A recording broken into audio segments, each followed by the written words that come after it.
Okay folks, I promised this video is going to be a DHNS free video for the public today, but I'm going to tell you all about Opti. I'm not going to tell you about Sabre. I'm not going to tell you about Lucas. I'm not going to tell you about running boat oil. I'm not going to tell you about the pimp color over there. I'm not going to tell you about how good this is. I'm not going to tell you about you got to run this in a steel chainsaw, otherwise your steel chainsaw will break. I'm not going to tell you that, but what I'm going to tell you is I talked to the fine men and women in Blaine, Washington, and I have not opened this up yet, but I love this bottle. This bottle is like really freaking cool. It's nicer than that style, but it's kind of like the same principle. And he told me, he's like, yeah, you like that bottle? It's a 1 or a 2 gallon mix bottle.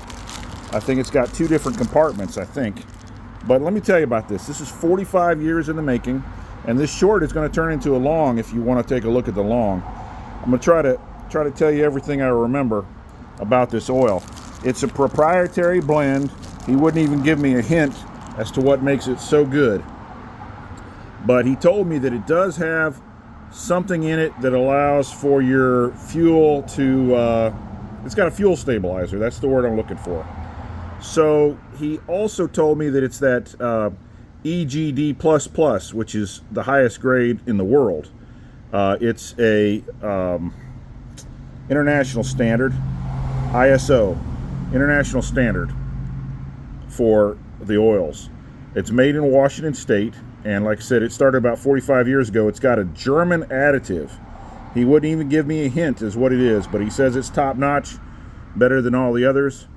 And he said this one blend can be run with any mixture, but that's kind of like what those folks say too, you know.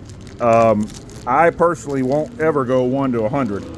I won't ever do 1 to 100. He doesn't. They don't even advertise that on here, which is good. I would just go. I would go, you know, with something that protects the engines. I run larger chainsaws, and a lot of them are Chinese chainsaws, and I know the tolerances are thought to not be quite so tight, you know, but I still wouldn't even buy a store-bought, dealer-bought, brick-and-mortar store, German or Swedish saw and run 1 to 100. I never would do it myself.